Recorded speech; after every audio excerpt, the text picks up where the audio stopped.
नमस्कार। राष्ट्र, राष्ट्रियता, सभ्यता र संस्कारको संगम बागमती टेलिभिजनको समाचारमा स्वागत छ। म रेखा श्रेष्ठ। प्रारम्भमा मुख्य समाचार। प्रधानमन्त्री देउवाको भारत भ्रमणको तालिका सार्वजनिक। चैत 19 गते दिल्लीबाट देउवा र मोदीको जनकपुर जयनगर रेलवे उद्घाटन गर्ने। स्मार्ट लाइसेन्सको विकल्पमा क्यूआर कोड प्रविधि प्रयोगमा ल्याउने गृह कार्य। ट्रायल पास गरेका तथा म्याद गुज्रिएका हजारौं सेवाग्राही लाइसेन्सको पालो खुर्दै। इन्धनमा लाग्दै आएको प्रति लिटर 15 रुपैयाँ कर कटौती गर्न नेपाल आयल निगमको माग। सातामा 2 दिन सार्वजनिक बिदा दिन जोरबिजोर लागू गर्न प्रस्ताव। मंगलबार नेप्से दोहोरो अङ्कले गिरावट। कारोबारमा आएका 225 कम्पनीको 1 अर्ब 75 करोड बढीको कारोबार। र काठमाडौँमा जारी त्रिकोणात्मक T20 सिरिजमा मलेसियाको सुखद सुरुवात। पपुवा न्युगिनी 8 रनले पराजित।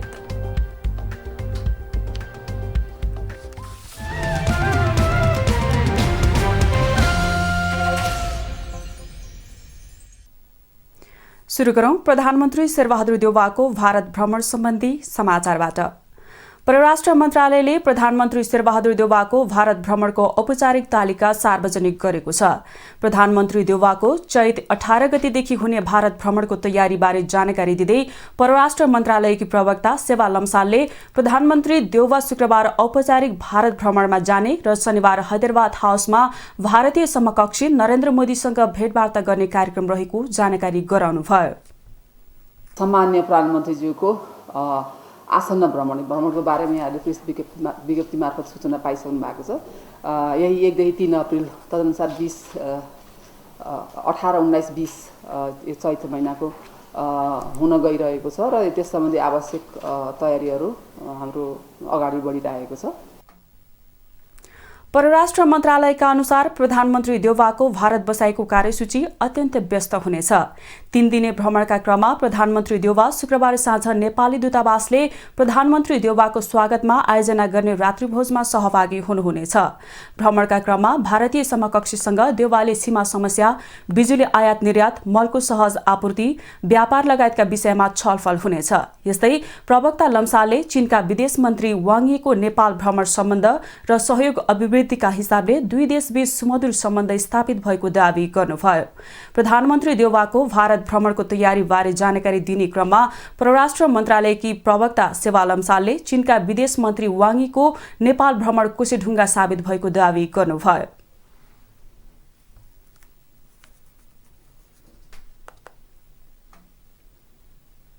यही अब 25 देखि 27 मार्चमा भ्रमण सम्पन्न भयो। उहाँले 20 सदस्यीय प्रतिनिधिमण्डलको नेतृत्व गर्नुभएको थियो।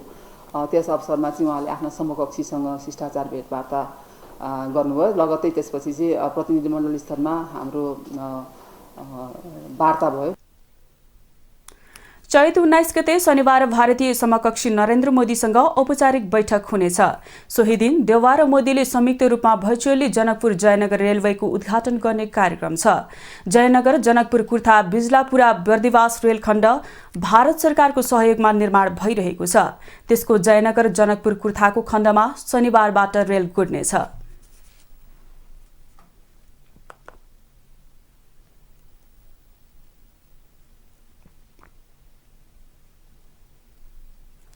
श्रीलङ्काको कोलम्बोमा जारी बिमस्टेकको 18औं मन्त्री स्तरीय बैठकका क्रममा परराष्ट्र मन्त्री नारायण खड्का र भारतीय समकक्षी एस जयशंकर बीच भेटवार्ता भएको छ। आर्थिक तथा प्राविधिक सहयोगका लागि बंगालको खाडीको प्रयास बिमस्टेकको मन्त्री स्तरीय बैठक कोलम्बोमा जारी छ। सम्मेलनका लागि कोलम्बो पुग्नुभएका खड्का र जयशंकर बीच साइडलाइन भेटवार्ता भएको परराष्ट्र मन्त्रालयले जनाएको छ। दुवै मन्त्रीहरूबीच कनेक्टिभिटी, ऊर्जा, कृषि, मल र स्वास्थ्य सम्बन्धी विषयमा कुराकानी भएको भारतीय विदेश मन्त्री जयशंकरले ट्वीट गर्नुभएको छ। दुवै पक्षबीच रामायण सर्किटलाई अघि बढाउने विषयमा जोड दिने विषयमा समेत छलफल भएको भारतीय विदेश मन्त्रालयले जनाएको छ। नेपाली भूमि लिपुलेक र कालापानी क्षेत्रका भारतले विस्तार गरिरहेको सडक र महाकालीको बहाव परिवर्तन हुने गरी बनाइरहेको संरचनाको विषयमा भने भारतीय विदेश मन्त्रालय मौन छ।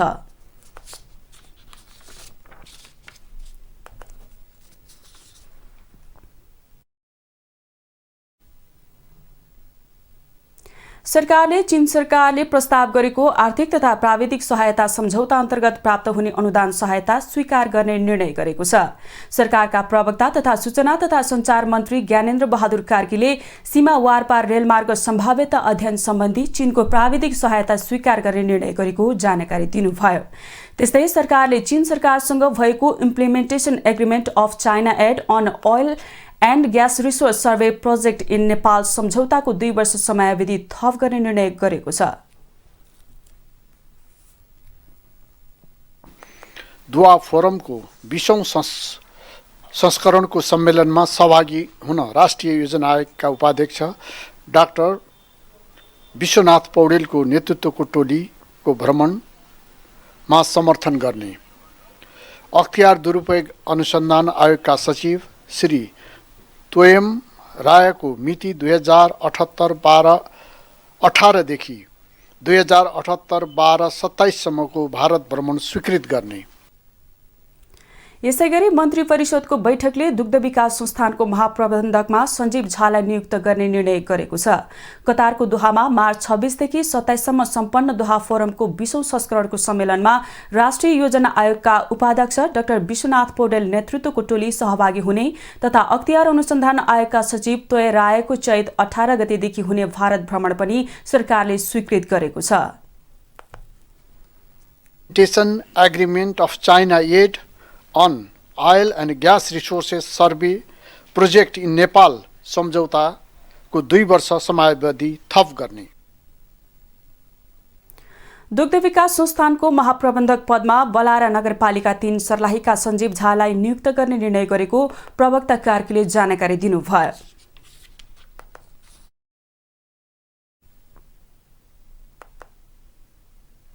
नेपाली कांग्रेसले आगामी स्थानीय तहको निर्वाचनमा गठबन्धनमा आबद्ध दलहरूसँग तालमेल गर्ने निर्णय गरेको छ। मंगलबार सम्पन्न नेपाली कांग्रेसको केन्द्रीय कार्य समितिको बैठकले 2079 वैशाख 30 गते हुने स्थानीय तहको निर्वाचनमा स्थानीय अवस्था र आवश्यकताको आधारमा गठबन्धनका दलहरूसँग तालमेल गर्ने निर्णय गरेको हो। बैठकको निर्णयबारे जानकारी दिँदै प्रवक्ता प्रकाश शरण महतले कांग्रेसलाई अझ सबल र व्यापक बनाउनका लागि गठबन्धन दलहरूसँग तालमेल गर्ने नीतिगत निर्णय सर्वसम्मत रूपमा गरिएको बताउनुभयो। स्थानीय निर्वाचनमा बहुसंख्यक स्थानीय तहमा नेपाली कांग्रेस विजयी हुने बलियो परिस्थिति र आधार बनेको अवस्थालाई अझ सबल र व्यापक बनाउन स्थानीय अवस्था र आवश्यकता अनुरूप गठबन्धनमा रहेका अन्य दलसँग तालमेल गर्न सक्ने नीतिगत निर्णय यो बैठक गर्दछ। गठबन्धन दलहरूसँग तालमेल गर्ने नीतिगत निर्णयलाई व्यवहारमा कार्यान्वयन गर्न पार्टीले केन्द्रदेखि स्थानीय तहसम्म संयन्त्र बनाउने प्रवक्ता महतले जानकारी दिनुभयो। पार्टी विधानले दिएको अधिकारका आधारमा सम्बन्धित तहले तालमेलको निर्णय गर्ने र पार्टी केन्द्रले आवश्यक निर्देशन र व्यवस्थापन मिलाउने उहाँले बताउनुभयो। रहेका जो दलहरू छन्, काहीँ कुनै दल होला, काहीँ कुनै दल होला, उहाँहरूको स्ट्रेन्थ के छ, त्यसका आधारमा हाम्रो पनि स्ट्रेन्थ के छ, त्यसका आधारमा त्यही तहमा यो समझदारी चाहिँ हामी विकसित गराउँदै ल्याउँछौँ। केन्द्रीय समिति बैठकले 2078 फागुन 30 गते सम्पन्न नेपाली कांग्रेस केन्द्रीय कार्य सम्पादन समितिको बैठकले गरेका निर्णयहरूलाई अनुमोदन समेत गरेको छ। त्यस्तै नेपाली कांग्रेसको विधान 2017 संशोधन सहितको धारा 4 बमोजिम देशव्यापी रूपमा नेपाली कांग्रेसको सदस्यता र नेपाली कांग्रेसको क्रियाशील सदस्यता वितरण प्रारम्भ गर्ने निर्णय पनि गरेको छ। कांग्रेसले पार्टी उपसभापति पूर्णबहादुर खड्काको संयोजकत्वमा स्थानीय तह निर्वाचन केन्द्रीय परिचालन समिति गठन गरेको छ। समिति सदस्यहरू भने सभापति देउवाले आवश्यक परामर्श लिई पूर्णता दिने जनाइएको छ। त्यसैगरी प्रवक्ता प्रकाश शरण महतको संयोजकत्वमा केन्द्रीय प्रचार प्रसार समितिको गठन गरेको बताइएको छ। बैठकले प्रदेश सभाका सदस्य र प्रदेश मन्त्री परिषद सदस्यले सम्बन्धित प्रदेश सभा संसदीय दल मार्फत आफूले प्राप्त गर्ने मासिक परिश्रमको 20% रकम 2079 वैशाख 1 गतेदेखि प्रदेश सभा संसदीय दलले पार्टीको सम्बन्धित प्रदेश कार्य समितिको खातामा जम्मा गर्नुपर्ने निर्णय पनि गरेको छ। नेकपा एमालेका अध्यक्ष केपी शर्मा ओलीले बढ्दो महँगी र व्यापार घाटाका कारण मुलुकको अर्थतन्त्र गम्भीर संकटतर्फ धकेलिएको भन्दै सरकारको आलोचना गर्नुभएको छ। नेकपा एमालेले लुम्बिनीमा गरेको पार्टी प्रवेश कार्यक्रमलाई सम्बोधन गर्दै अध्यक्ष ओलीले 8 महिना अघि परमादेशका भरमा बनेको गठबन्धन सरकारले विकास निर्माण ठप्प बनाएको आरोप पनि लगाउनुभयो। भूमिहीनलाई लाल पूजाको व्यवस्थापनको अन्तिम तयारी भइरहेको बेला गठबन्धन सरकारले आयोग नै खारेज गरेर सुकुम्बासीका नाममा राजनीति गरेको आरोप समेत उहाँले लगाउनुभयो। समस्याको समाधान गर्न आयोग बनायो, धनी पूर्जा बाँड्ने बेला भइसकेपछि आयोग भङ्ग गरे। पहिले चाहिँ गरिबहरूलाई धनी पूर्जा बाँड्ने र जमिनको व्यवस्थापन गर्ने आयोगमाथि गठबन्धन सरकारले पहिले मञ्चहरू चलायो। त्यसैले सो अवसरमा पूर्व प्रधानमन्त्री समेत रहेका ओलीले तिलोत्तमा नगरपालिकाले आन्तरिक तथा बाह्य पर्यटन प्रवर्धनका लागि 11 करोड 45 लाख रुपैयाँको लागतमा बनेको बहुउद्देश्यीय भ्यू टावर उद्घाटन गर्नुभयो।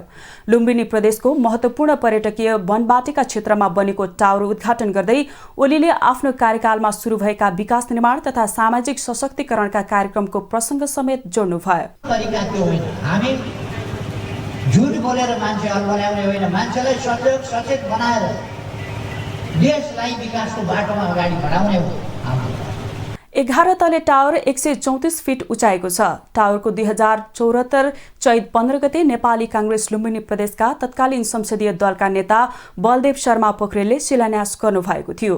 काठमाडौँको धरहरा पछिको अग्लो र सुविधा सम्पन्न बनेको टावरको भुइँतला 3595 वर्ग फिट क्षेत्रफलमा रहेको छ।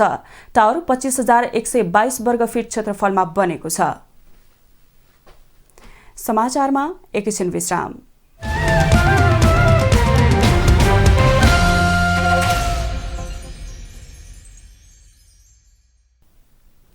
हामी समाचारको निरन्तरतामा छौं। अब बाँकी समाचार।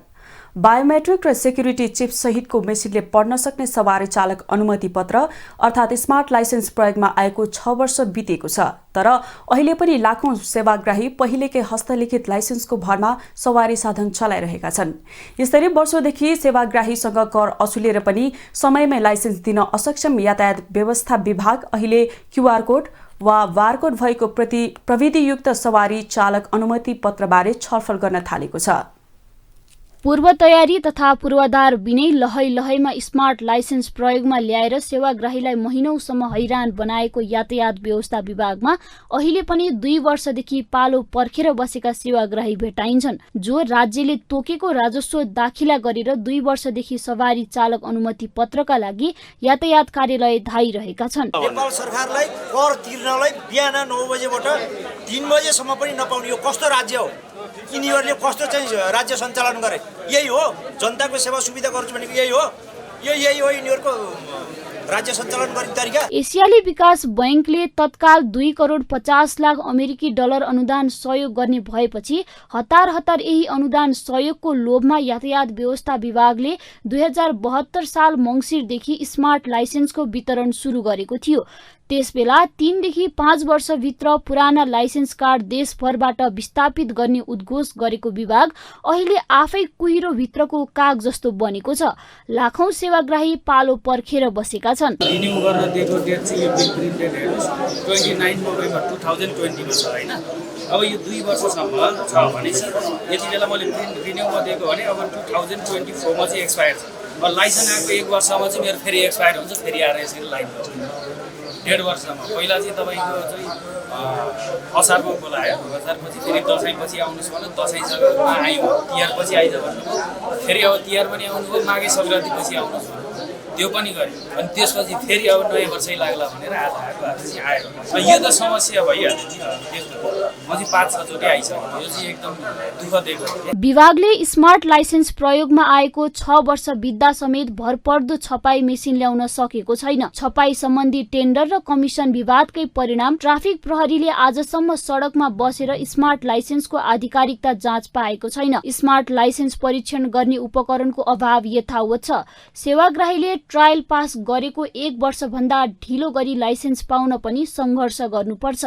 यसरी प्रयोगमा आइसके सकेको प्रवृत्ति किन असफल भयो भन्ने समीक्षा नगरी विभाग अहिले स्मार्ट लाइसेन्स प्रभावकारी हुन नसकेको भन्दै क्यूआर कोड र बारकोड भएको प्रविधि युक्त लाइसेन्सको गृह कार्यमा लागेको छ। सेवाग्राहीले जस्तोसुकै गुनासो गरे पनि विभाग स्मार्ट लाइसेन्स वितरणमा भएको समस्याप्रति गम्भीर छैन। केही समय छपाईमा ढिला थियो। हामीसँग पुस 2078 को पुस को 1 गतेसम्मको डाटामा 4,50,000 जति लाइसेन्स छाप्नु बाँकी थियो।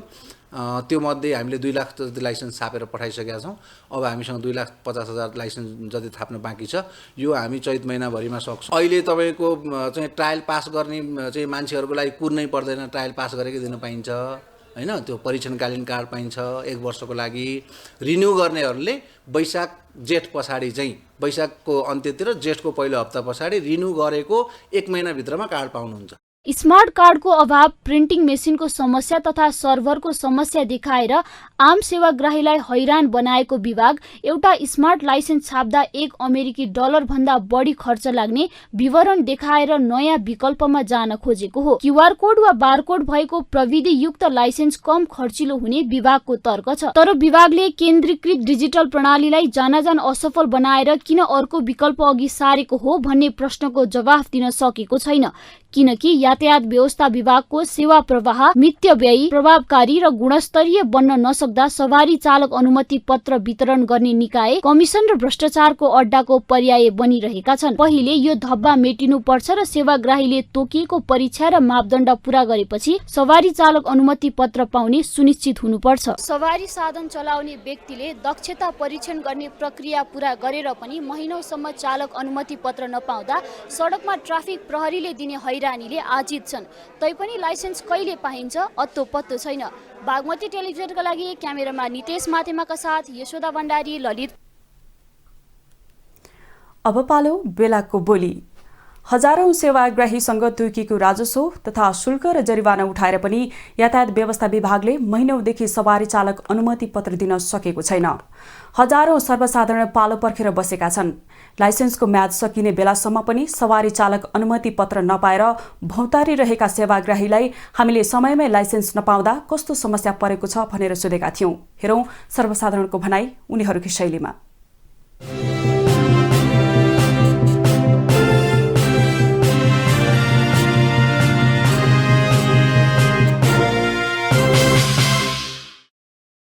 ट्राफिकले मान्दैन, लाइसेन्स ल्याइदियो यसले हुँदैन तेरो भन्छ। प्रायः कति ठाउँमा यो नभएर कति त बस्नु। यो रिन्यू गर्न दिएको डेट चाहिँ यो बिल प्रिन्टेड हेर्नुहोस् 29 नोभेम्बर 2020 को छ हैन।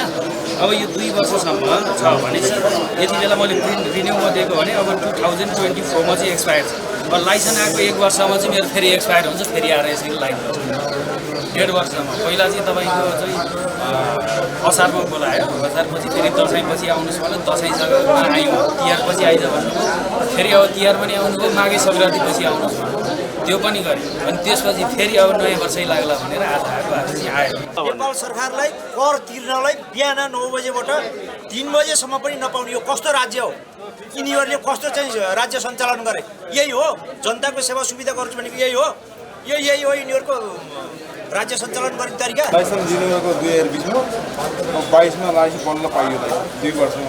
कर्मचारी कम भयो भन्छ, अहिले केले कम भयो भन्छ है। त्यसको वर्ष केही बाहिरिन्छ।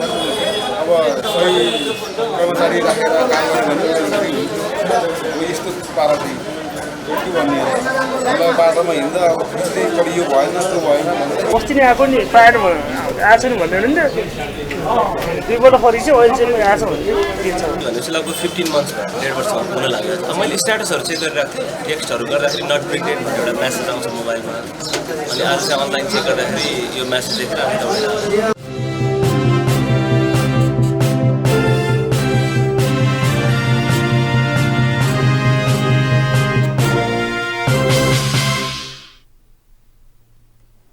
सर्वोच्च अदालतको न्यायाधीशमा सिफारिस तिलप्रसाद श्रेष्ठको नाम संसदीय सुनवाई समितिबाट सर्वसम्मत अनुमोदन भएको छ। मंगलबार भएको संसदीय सुनवाईपछि सर्वोच्च अदालतको न्यायाधीशमा श्रेष्ठलाई समितिले सर्वसम्मत अनुमोदन गरेको समिति सभापति लक्ष्मणलाल कर्णले जानकारी दिनुभयो। संसदको संयुक्त बैठक र संयुक्त समिति कार्य सञ्चालन नियमावली 2075 को नियम 26 को उपनियम 5 बमोजिम सर्वोच्च अदालतको न्यायाधीश पदमा नियुक्तिको लागि प्रस्तावित श्री तिल प्रसाद श्रेष्ठको नाम सर्वसम्मतिले अनुमोदन गरियो।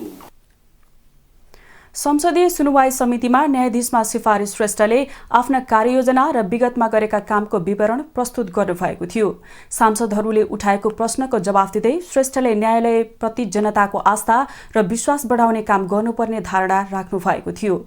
फागुन 26 गते बसेको न्याय परिषद बैठकले विराटनगर उच्च अदालतका मुख्य न्यायाधीश श्रेष्ठको नाम सर्वोच्चको न्यायाधीशका लागि सिफारिस गरेको थियो। संविधानको धारा 129 को उपधारा 2 मा न्याय परिषदको सिफारिसमा राष्ट्रपतिले सर्वोच्चको न्यायाधीश नियुक्त गर्ने व्यवस्था छ।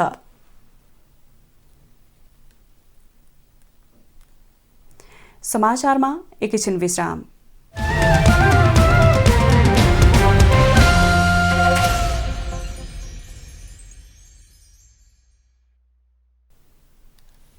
हामी समाचारको निरन्तरतामा छौं। अब बाँकी समाचार। गण्डकी प्रदेशका कानून संचार तथा प्रदेशसभा मामिला मन्त्री बिन्दु कुमार थापाले प्रदेश सरकारबाट प्राप्त गर्ने सबै तलब भत्ता सामाजिक कार्यमा खर्च गर्नुभएको छ। मन्त्री थापाले विकास, निर्माण र सामाजिक कार्यमा 14,86,907 रुपैयाँ खर्च गर्नुभएको हो। 2077 साल माघ महिनादेखि 2078 फागुन मसान्तसम्म बैंक खातामा 13,66,360 जम्मा भएको मंगलबार प्रेस युनियन कास्कीले आयोजना गरेको पत्रकार सम्मेलन मार्फत उहाँले जानकारी दिनुभयो। मन्त्री थापाले तलब भत्ता र सेवा सुविधाको रकममा व्यक्तिगत रकम थप गरी खर्च गर्नुभएको हो।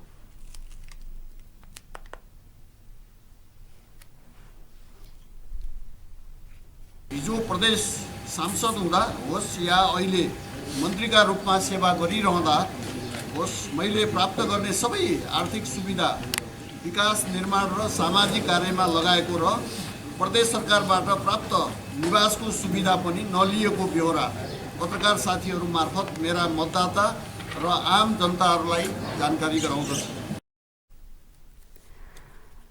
कानून संचार तथा प्रदेशसभा मामिला मन्त्रालय गण्डकी प्रदेशका मन्त्री थापाले आफू प्रदेश सांसद हुँदा होस् या अहिले मन्त्रीका रूपमा सेवा गरिरहँदा होस्, प्रदेश सरकारबाट प्राप्त सबै आर्थिक सुविधा विकास, निर्माण र सामाजिक कार्यमा लगाएको र प्रदेश सरकारबाट प्राप्त निवासको सुविधा समेत नलिएको बताउनुभयो।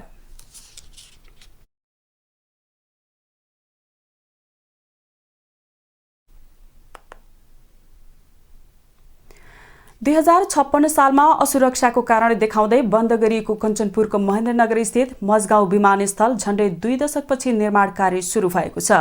विमानस्थल निर्माणको लागि ठेक्का प्रक्रिया मार्फत विमानस्थलको धावन मार्ग निर्माण कार्य अगाडि बढेको महेन्द्रनगर विमानस्थल आयोजनाका सहायक प्रमुख प्रकाश श्रेष्ठले जानकारी दिनुभयो। उहाँले 3 वर्षभित्र विमानस्थल निर्माण सम्पन्न गर्ने सम्झौता अनुसार काम सुरु भएको जानकारी दिनुभयो। विमानस्थल निर्माणको लागि 45,66,24,000 रुपैयाँ ठेक्का सम्झौता भएको छ। यसको अनुमानित कन्ट्र्याक्ट एमाउन्ट चाहिँ 45,66,24,000 समथिङ छ है। समयावधि चाहिँ 3 वर्ष राखेर हामीले काम सुरु गरेका छौँ।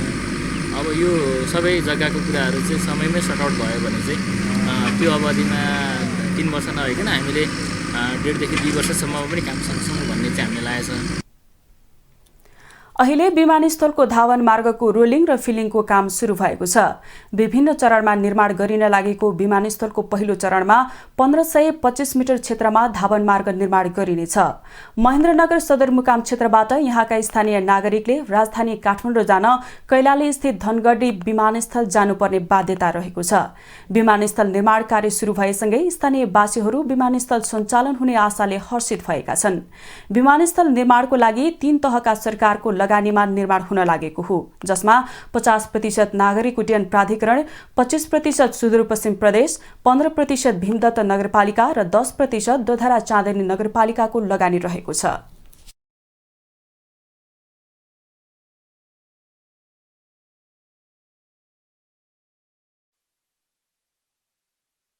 समाचार।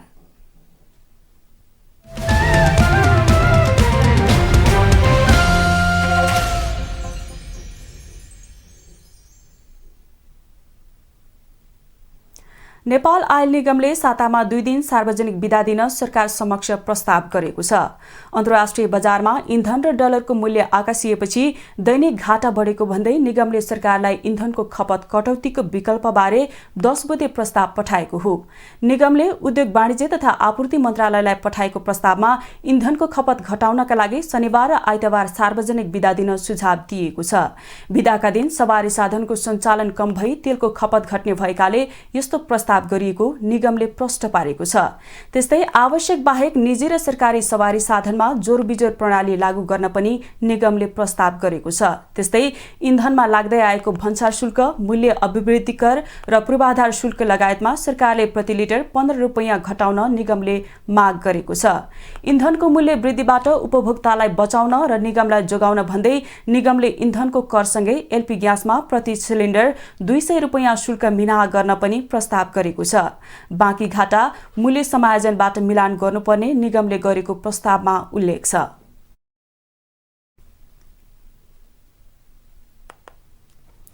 शेयर बजार मापक नेप्से परिसूचकमा करिब 15 अंकले गिरावट आएको छ। पछिल्लो 5 दिनदेखि लगातार रूपमा ओह्रालो लागेको नेप्से परिसूचक मंगलबार पनि निरन्तरता पाएको हो।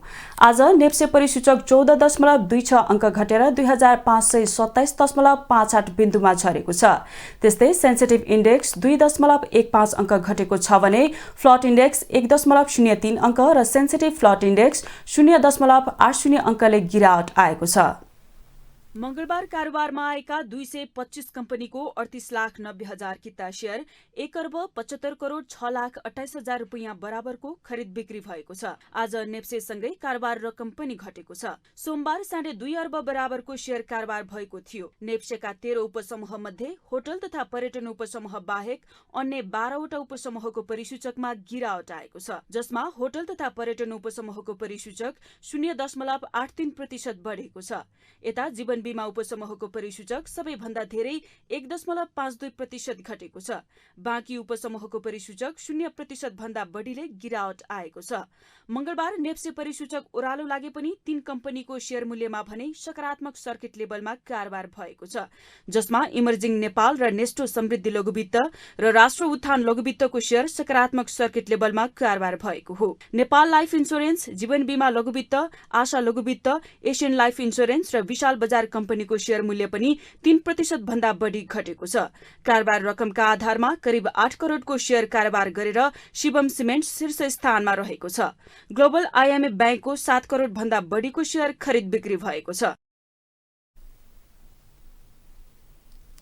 अब अन्तर्राष्ट्रिय समाचार।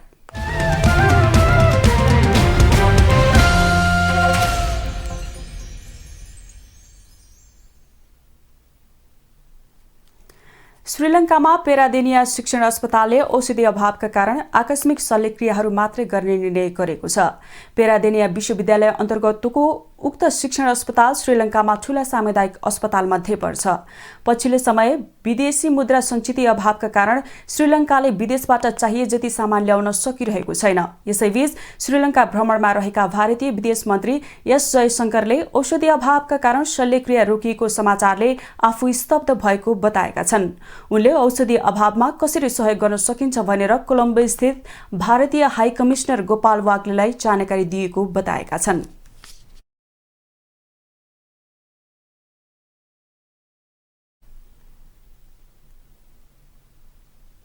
अब खेलकुद समाचार।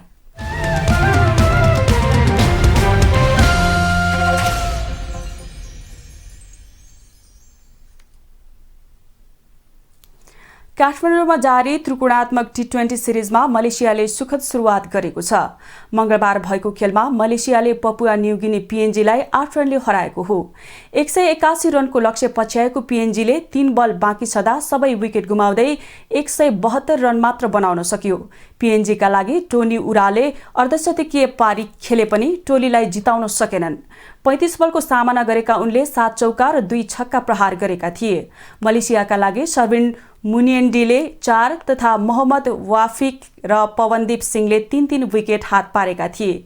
यसअघि कीर्तिपुर स्थित त्रिवी क्रिकेट मैदानमा टस जितेर ब्याटिङ रोजेको मलेसियाले निर्धारित 20 ओभरमा 3 विकेट गुमाउँदै 180 रन बनाएको थियो। मलेसियाका लागि वीरेनदीप सिंह र कप्तान अहमद फैजले अर्धशतकीय पारी खेले। 59 रनमा अविजित रहेका वीरेनदीपले 52 बलमा समान 2 चौका र छक्का प्रहार गरे। यो जितसँगै मलेसियाले 2 अङ्क जोड्दा लगातार दोस्रो पराजय बेहोरेको पीएनजीले अङ्क जोड्न सकेको छैन। पीएनजी पहिलो खेलमा घरेलु टोली नेपालसँग 15 रनले पराजित भएको थियो। मलेसियाले दोस्रो खेलमा बुधबार तथा पीएनजीले तेस्रो खेलमा बिहीबार नेपालको सामना गर्नेछ।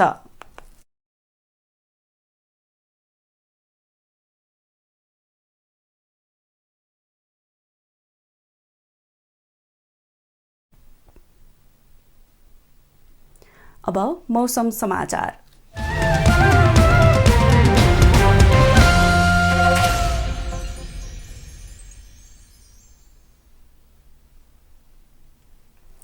प्रदेश नम्बर 1 बागमती प्रदेश र गण्डकी प्रदेशको पहाडी भूभागमा आंशिकदेखि सामान्य बदली रही देशका अन्य भूभागमा मौसम सामान्यतया सफा रहनेछ।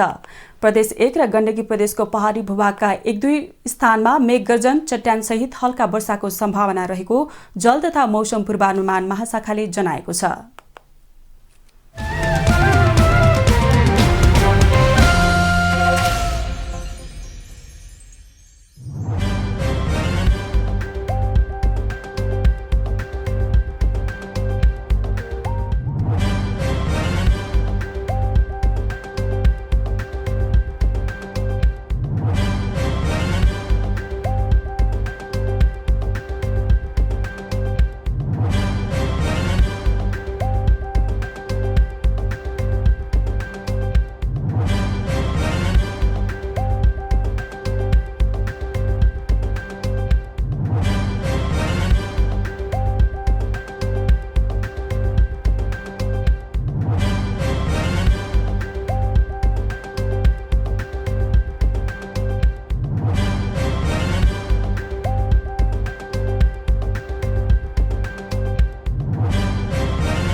समाचारको अन्त्यमा पुनः मुख्य समाचार।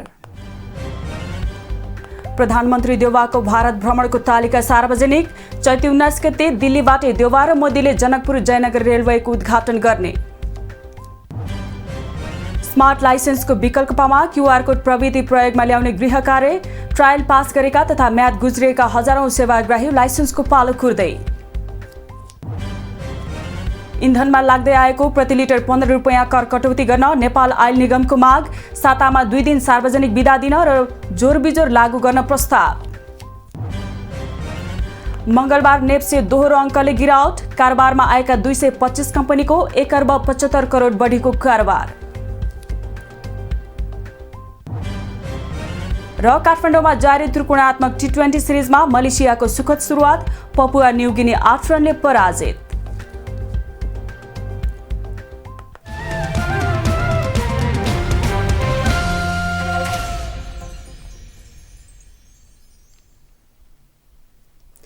राष्ट्र, राष्ट्रियता, सभ्यता र संस्कार संरक्षणमा समर्पित बागमती टेलिभिजनमा प्रसारण भइरहेको समाचार अहिलेलाई यति नै। हेर्दै रहनुहोला बागमती टेलिभिजन। नमस्कार।